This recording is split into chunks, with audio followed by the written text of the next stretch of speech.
Hi. So tonight I'm going to introduce you to Gauthier. We're going to talk about fashion, vintage, and holiday and holiday. Holiday. Yeah. And we are at 5 Carlos Place, and there is this beautiful installation. I hope you get to see a little bit of it, and I hope you enjoy our conversation. Thank you. All right. Gauthier, you have to tell us a little bit about you, because I'm not sure everybody understands what you do. They're not alone. Me too. Every morning I'm like, what do I do? So I just call Frank Doré, and then we talk about the day and how we're gonna do it. So today, first, let's explain to people who is Frank Doré. So Frank Doré is the owner of the Holiday magazine. He's first of all an artistic director working for. Let me tell, because you know he's a very famous artistic director who is behind a lot of beautiful fashion brands and projects and campaigns. I really love his work. He's been in the business for a long time, and exactly. It's always been good. It's always good, so it's really, yes. really good. I mean, good for me to work with him. I'm really lucky. And so, yeah, tell me. One second. And so, a year or two ago, yes. No, it was more like what, 5 years ago maybe, took over this magazine called Holiday that had been discontinued in the 60s, I think, and started it again, made a beautiful publication that's all about travel and lifestyle and kind of what we want to hear about, with all the talent of, you know, Frank and all that. We say Frank in French, so just if it sounds weird, Frank. Frank Durand. And around that started launching collaborations with artists and some products, and recently started working with you to launch this line of clothing. Exactly. So when we met, they already had the sweatshirt and the t-shirt, the tote bag, the candle, everything that was lifestyle, and a bit of merchandising and different things, but even their merchandising was super well made already. So we met in my precedent showroom, a very small one. So now tell us about you. So okay. What is the showroom? I don't know what order to do. So the showroom is a collection of very rare vintage pieces meant to inspire fashion designers, studios, creatives, anyone who is in search of inspiration. So I try to have few pieces, but only the rarest and the most beautiful ones. And I had a very small little showroom. I did it on the side of my main job, and then we met with Frank, and he said, I like this atmosphere and this feeling of clothes that are here for 50 years, and I would like the holiday line to look like this or to have this feeling. And so we decided to move all together in our neighborhood in the west of Paris, in the 16th. And Frank found an amazing space, a big space. And we opened the store a bit before we had a collection. So we did all the decoration. The space is amazing. It doesn't look at all like how it used to be. And then we started to work together on the development of the collection. And the key idea is to look at how the vintage pieces I collected are made, how the fabrication, the fabrics, why they're here, and etc. And try to design clothes that are meant to last for the next 20 years. So what did you learn? I want to ask you so many questions about how you started, because it's so interesting, but we have a short amount of time, I know. And so feel free to ask questions at the end for me, questions I can ask. But anyway, what did you learn from all these years of working with fashion brands? Because you probably all know, but a lot of designers and fashion brands go to people like Gauthier, who are, you know, collecting outstanding works of fashion, and they will rent it, take it to their studio, study it, whether it's the pattern or, you know, the way it's made, and use it to copy or get inspiration or all that. It's one of the ways of working. It's totally standard. Mm-hmm. And there is a lot of, there's a whole business behind that with people like Gauthier who have showrooms where people come and get inspiration. So that's what Gauthier was doing. Exactly, yeah. So what did you learn from all these years of working with designers, with brands? The thing that's funny, you can have, I cannot name them, but really different brands, completely different, renting the same piece and do something completely different with it. So sometimes I buy a very rare piece that I think it's super interesting, for example, for the fabric, and then I see 3, 4, 5 brands copying the same pocket. I didn't even see, but they saw the same thing and they do something completely different about it. Because my goal is not to say it was better before, it's just this is a well-made garment that has lasted for 50 years, so it's well-made and the fabric is nice and everything. And I want them to be inspired by something that's free of charge, I mean, it's not a copy because it's never branded. I only take subcultures clothing, so it's only militaria, workwear, sportswear, hippie, or anything that's not branded by a designer. Because otherwise it would be copying another creative. So it's starting from the bottom, so something that's designed for function, so when the form follows the function. And so the designer is completely free to copy anything he wants on it. So you can have like a very technical World War II piece from the US Army, and then you see it on the catwalk for Givenchy or for Louis Vuitton or anything like this. So that's the thing that's super interesting, is how the brain of a good creative starts for something and they do something different with it. But it's not only me, you know, when they travel, they go to a hotel, they see this carpet and they say, oh, that would be great on a mocassin, on something else. I think a creative, when you travel with Frank, for example, is always like, oh, I like this door, oh, I like this thing. And his mind, even if he doesn't control it, is constantly, you know, he's like a sponge, you say a sponge? Yeah. And taking all the inspiration for everything. So I'm just one little drop in the business, you know, it's just a little something, but to me, a good creative is inspired by everything. So you have to be open. Yeah. Were clothes made better before? Is it something? No. No, I don't consider it like this, and I force my mind not to think like this. And I think there are great clothes designed and produced today. There's amazing factories all over the world. But the thing is, the one I collect, they are more than 20 years because they are vintage, as we talked before. Yes, you have to tell us about it. Okay. So you know how people say like, ugh, everybody says everything is vintage now, like my jeans from last year is vintage or something like this. Okay, so Gauthier has the whole spiel about it. But you knew it already. When I told you, you knew it. I knew it because I just did like a champagne retreat tasting So it was not with the fashion business? Not at all. And then I finally learned, I mean, I kind of knew it, but like what is a real vintage? Yeah. So this is the lesson moment. So the word vintage is a deformation of a French word, 20 ans d'âge, which means more than 20 years old. And it was only to describe a wine that's more than 20 years old. And when the American dealer and the British dealer would take a wine and bring them to the country, they would say the millésime, so the date, is more than 20 ans d'âge. And with the time, it became vintage, 20 ans d'âge to vintage. So when you see someone telling that he bought his t-shirt 5 years ago, it's not vintage yet, it's just second-hand and maybe dirty. And when it's more than 80 years, it becomes antique. So it's kind of, there's some rules. 80 years, it's antique. So when you see a cheap brand called vintage on the chest, it's not real.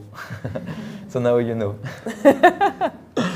So wait, what were we talking about? You don't remember? You're the MC. Okay. I follow you. We were talking about the champagne and the vintage and like how things have changed. And how they're made. How they're produced and made and all that. But I think I have a better subject. Okay, go for it. We're both French. Yeah. Do people come to you all the time and ask you like, how are you so stylish? To me, no. Why are you bald like this and you're 30? That's the question. Or you're too short to be in fashion. But the question I hear a lot is what is French style? That I hear a lot because I'm mostly working in the men's business of fashion, mostly. And everybody's like, what's the French style? What's the French style? And I think it's extremely difficult to describe, but I have a theory, and I talked a lot with Frank about it. And I think, we cut the head of the king some centuries ago. And since then, it's something in France you don't do, is to show your money, is to show you have money, is to be tacky. That's something that's completely forbidden in France. I mean, I know I had a friend that's very rich last time, and he told me, I can't show it. I can't fucking have a Ferrari. No, that's He's like, if I have a Ferrari, if I drive around, people get mad at me. Exactly. In France, that's how it goes. So you never show, and I think that's really deep inside us, because I didn't think about it this way before, but you don't show the money you have, you don't show, like the biggest families in France, no one know them. Even in the fashion business, the biggest families in the world are French. You know, the LVMH, the Kering and everything, they're all French. Most north of France and Brittany. And you never see them on TV, you never talk about them. They always dress the same with the same suits. So we have the culture of discretion, and we don't want to show we have money. That's something I think that starts the fashion, women's and men's French style. And even a very stylish lady like you never had like a big ring or Rolex with diamonds and everything. It's always something matte, you know, not tacky, not shiny. And I think the French elegance comes from here. And I'm not saying the others are not elegant, but the French elegance is about something discreet, you know, and low profile. If you have a car, if you put a lot of money in the car, you would prefer like a vintage Porsche or a vintage Aston Martin that only the connoisseur know, and not to be tacky. So I think that's my definition of French style, is the best quality that no one can see. So, but it kind of it's becoming a little bit of a cliche in the last few years. Maybe, yeah. Right? The French style, you mean? Yeah, I think it's you can, if you Google it, it's all over. It's become almost like a market. There is really something there. I think all the mood boards for the past 10 years, like the Parisian girl. Yes. And yes. The description of it. So I think they went too far and they over-intellectualize it. I think they realize it. I think the French girl is a girl who doesn't think about her style. It's like the old sweater, an old barbour, a 501, you know, like... and we have a very deep aristocratic culture in France that's really low profile, no one can talk about it. But in the aristocracy, the goal is to buy the best product new and then to wear it as long as possible. And you give it to your daughter, and your daughter have like a new jeans but with a very old sweater. And this mix of well-made and timeless pieces, I think that's the French style. And so how do you think people can like do their own version of that? Like if they're, you know, because people ask me all the time, I don't know really what to answer. First, I'm not really Parisian. Yeah. As you know, I'm from the south of France. I don't know. And obviously, yes, I grew up in France, and I don't really care about shiny things and all that. But like, what are the few elements that you see, like, and that you've seen as you know, have been studying and looking at fashion from all the countries, traveling and all that? What are the few things that really sound, okay, this is the French? To me, the first thing is the education. It's how you stand, it's how you talk, it's how you talk the same to a president and a waiter. That's all I talked about in my book. I just wanted to say. I just read it and I just... Oh, okay. Yes, and I was like, I have to know. But I think the first thing is the elegance is inside, and that's something I'm really sure about. And there's big menswear icon I cannot name because everybody loves them. And when you know that they were beating their wives, you know, smoking pot all day, you know, being really mean to people on set because they were actors or something, to me the elegance starts here. And it's the way you talk to people, the way you act, the way you know, everything you do in your life, the little things, that's where the elegance is. And if the question is about what to buy and how to consume, to me is to consume a little bit less and to consume better. That's a sentence that you hear all the time. But I think that would be good if more and more people, educated people, and you know, it's easy to be educated today with Instagram and with the internet and everything, just to buy less and to buy better. So on matches.com you only have good and well-made product, for example, not, you know, mass products and everything that's made for no reason.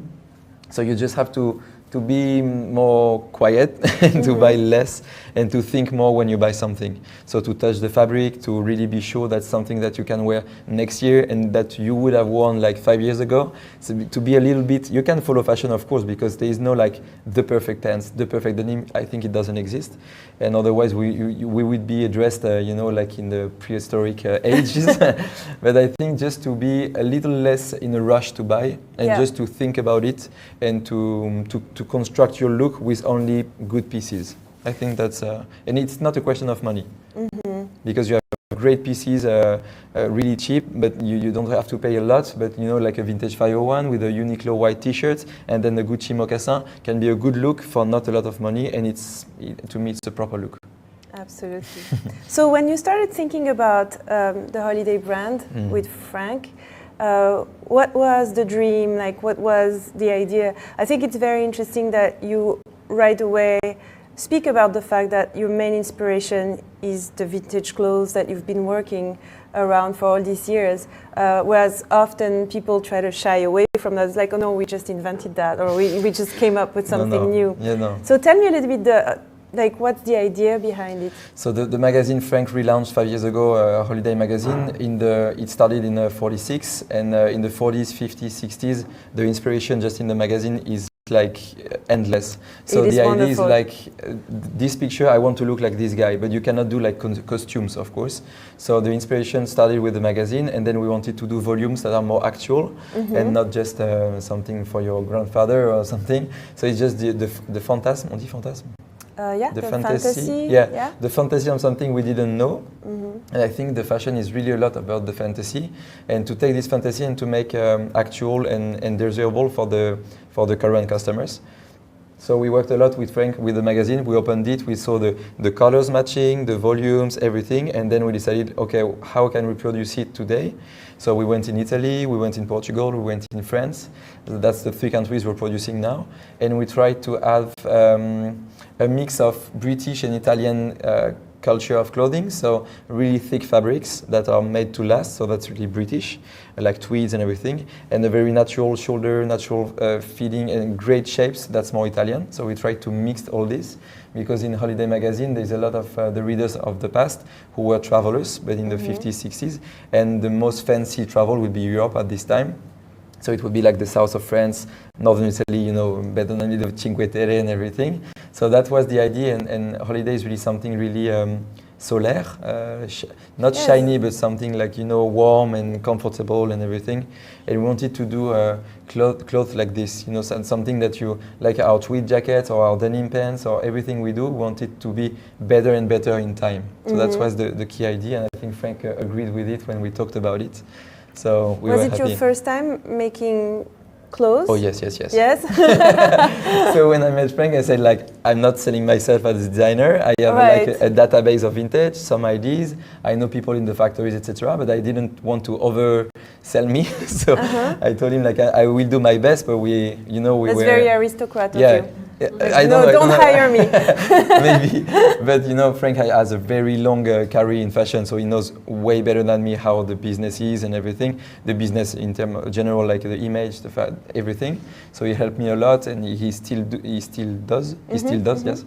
And so that was the idea behind all this. And I used to work for the designers. My wife is a designer, but I'm not a professional designer, and I don't want to say I am, but I know how to take a good vintage pieces, to send it to the good factory with a good fabric, and to do a good product. But to me, a good designer is someone with a blank page and a pencil and capable to do something amazing. That I'm not. So what would you call yourself?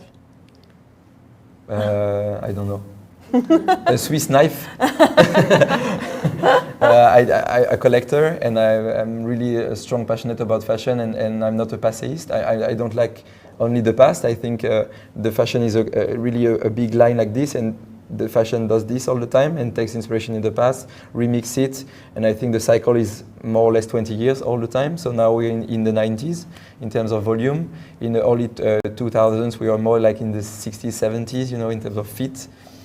So I think it's interesting to study the past to understand why people have the desires today. And I have a lot of theories about this, and I'm working with a sociologist, in a school in Paris, just to try to have a real idea of the cycle of fashion, to be able to know what's going to happen soon. Thank you so much. You're really welcome. Thank you very much. You are so good at this. Really? Yes. I was so scared. No, you're really great. You made me really comfortable. Oh, good. So we're gonna take some questions. Go for it. He's so great. And she is too. Well, I have questions. I have more. Thank you. We have one question in the back. Hi. I have a question for you both, which is, I'm really interested that you've both sort of ridden this wave of our fascination with France and the French and French style. And I'm really interested to know what you've noticed change over the years you've been, fully immersed in this world.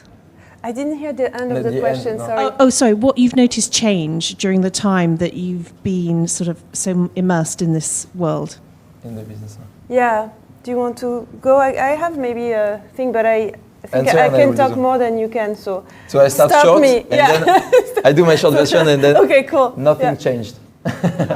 Nothing changed. I think the people in different cultures and different uses still consume the same way, and I think nothing changed, but just the volumes and the fashion. But in there for consumption and style is still the same. I mean, that's my opinion. I have a completely different opinion. So it's good. Very French. At French dinners, people love to disagree for 3 hours, right? Yeah, but usually we drink. Yeah, while drinking.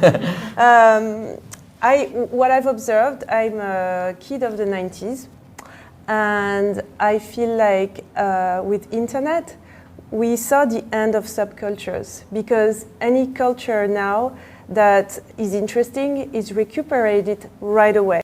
So for example, I was a rave party girl, but for the 5 or 6 years that this movement happened, there was no really reporting on it, there was no recuperating it, so it was underground for a while and it had time to grow.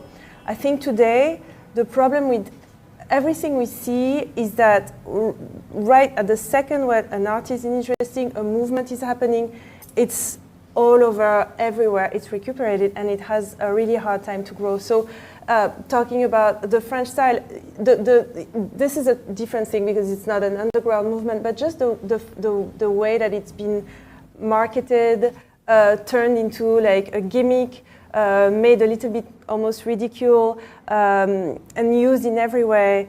So that's what I've seen that's been changing, and how as consumers we have to be so much more careful of how we consume things and how we engage, with whatever's thrown at us. Because as a French person, I mean, on the side, I'm asked a lot about the style of French people and all that.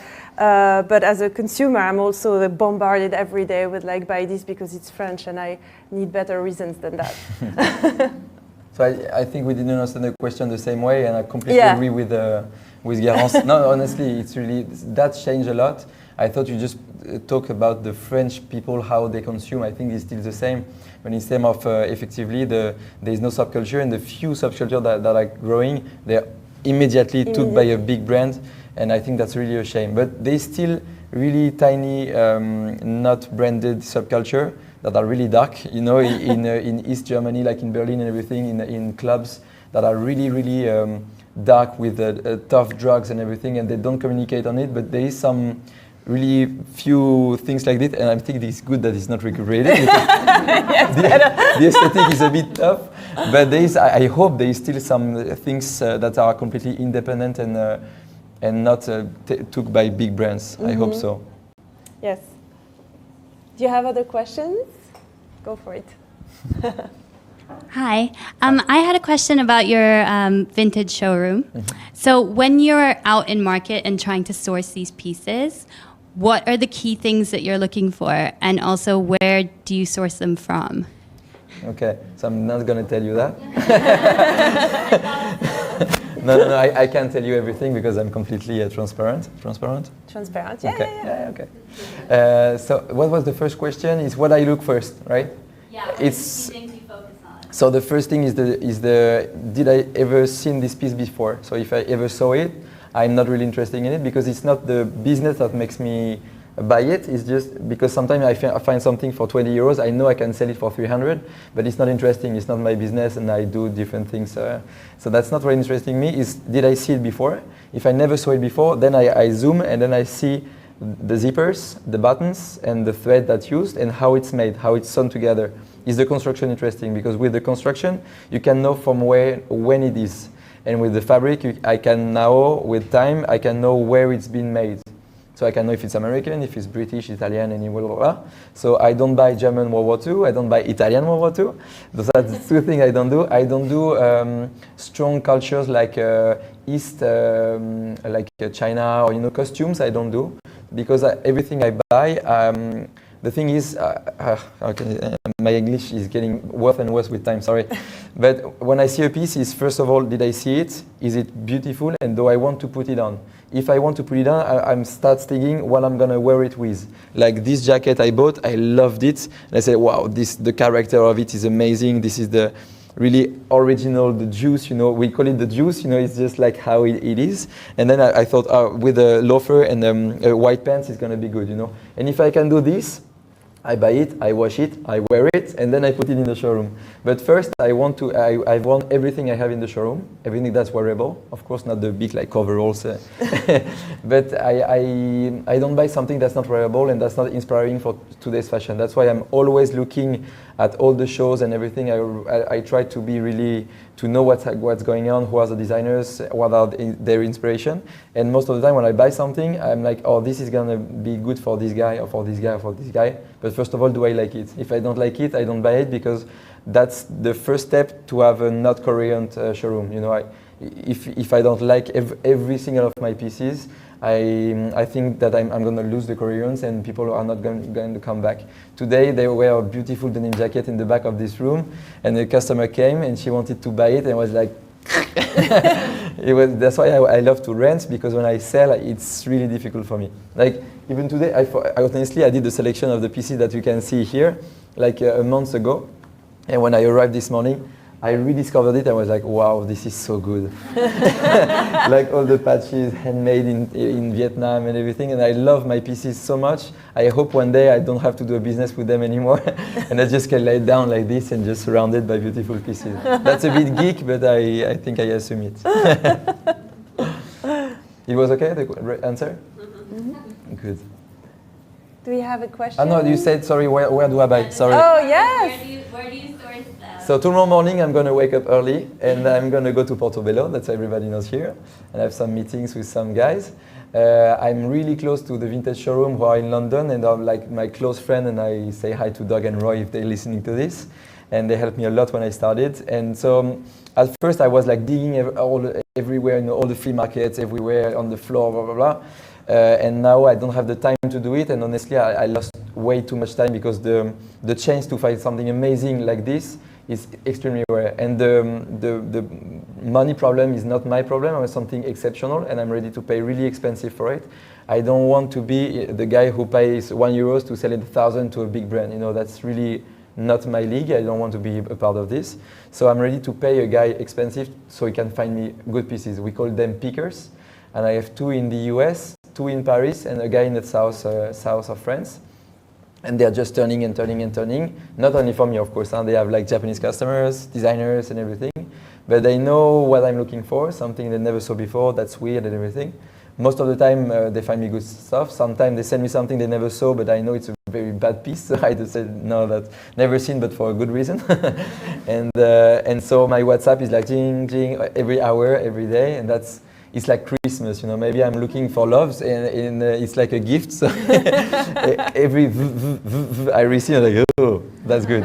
So, and I think it's like a drug, it's like the likes on Instagram. Uh-huh. Someone said it's like sugar. Yeah. When you're like this, you just you need it every hour, and I need my boxes every week, to arrive at the showroom, and so I clean, I wash, I do everything.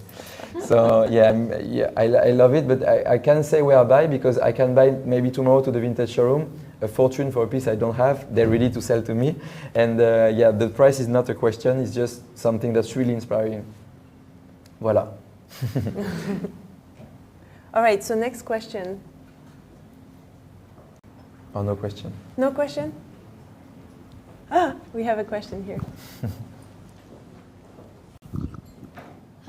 Sorry, just how did you get into vintage in the first place? Oh. Thank you, that's my question. So, Frank heard this story like 35 times maybe. So it's, I'm young, but I had a weird life. I'm a pure professional classical musician originally. So that was my first job, and I started when I was 4, and I had my first job at 19 in the National Orchestra. And what were you playing? double bass player, double bass. But I always we are a big family. We are 6 children, all musicians, like no choice. It's not when I was a kid, I didn't even know, and that's real, that we couldn't do something else. You know, to me there was like school teacher and musician. There's no other choice. So I went for musician. So I really strict youth. You know, like it was really challenging, really a lot. Train all the time. Yeah. Like for the lunch, we didn't have like the canteen, comment tu dis? School restaurant, I don't know how you say it. Canteen, you say canteen? Cafeteria, yeah. My mother would go to the school, pick us up, and then we had 15 minutes or the 30 minutes just to play, just so it's constant, you know. So they didn't force us, but it was like gentle pressure. Yeah, it's the gentle pressure. It's like the lawyer's family or the doctor's family. It's just your big brother does it. He did this exam at this age. You want to do better. You know, it's like stimulation. Anyway, so I had this in mind. And the thing in classical music is like golf or this kind of things. You're bad every morning. Like there is not one day you say, okay, I'm done. I'm the best, or it doesn't exist. You have every day to train your hand. You have to train all the time. So that's something that's really strong in my head, is to feel bad all the time. So you just keep learning all the time. To feel bad, not to feel bad, but to feel like I'm not there yet. Mm-hmm. And so that's my first career. And I started collecting at 12 militaria clothing. My grandfather is the biggest specialist at the time of camouflage in the world. He did a lot of books. But I never met him, but I had the book at home, and my father, I'm sorry, I'm just talking a lot, you can cut, huh? We had a lot, my father is a collector of 18th furnitures, French, so I would go to the flea market every Sunday with him. That was my only time just with him, because we're 6 children, so it was the only space I had with him. And my passion was clothing and everything that's green, olive green. I was running into it, like helmets, jackets, and all the story behind it. So that's how I started, and I started to grow a huge passion. But for my father, fashion was like not a job, you know. It's like I always saw him with a 501, a light blue shirt, and a crew neck navy and barbour. That's it, Western for this fit. And I've known him for 30 years, and that's his uniform. So he doesn't get when someone is creative with his style. Anyway, so it was a shame for me to do this, so it was out of my mind. So I was practicing one job in south of France, one job at the Orchestre de Paris, which is like a very big one, for a year. And I decided to stop everything and to do furniture dealing, you know, auctions for furniture. So my father, it was between music and clothing, you know, like you still like me, it's a bit the thing. So I started doing this, and after a year or two, I said, like, I love fashion too much, I'm ready to leave everything. I left everything, and I had a lot of debts and everything because I bought an apartment, blah blah blah. And I decided to be a seller at Ralph Lauren. So I put a resume at Ralph Lauren, and they hired me, and they saw that I had an eye for collecting and for vintage clothing, and they made me meet Doug Billmeyer, who is the vintage buyer for Ralph for like 35 years something, and we met here in London. We used to do the buying here. Because the guy who hired me in Paris, they didn't know if I was bullshitting or not. They had no clue. So they say, go and meet the biggest buyer in the world, and then he will tell us. So we still friends today. We're really close, and we had a very close relationship. And then they named me vintage specialist for Europe, so it was good. And then I decided to do my own business, and then I met Frank, and that's it. Just passion. Yeah, I took a lot of risk. It was coward, and then I don't know. It just lived. How's your dad? Really good. He's he loves happy? me. Yeah. There you go. You know, sometimes you think that people are looking at you in a way, and then at the end, not at all. Yeah, absolutely. He's super happy. Yeah, we trap ourselves into our thoughts, right? Yes. Well, thank you so much. You're really welcome. So fascinating. Thank you, very everyone. much for all the questions. Thank you. Faut serrer la main. Thank you very much. Great. Drink? Champagne?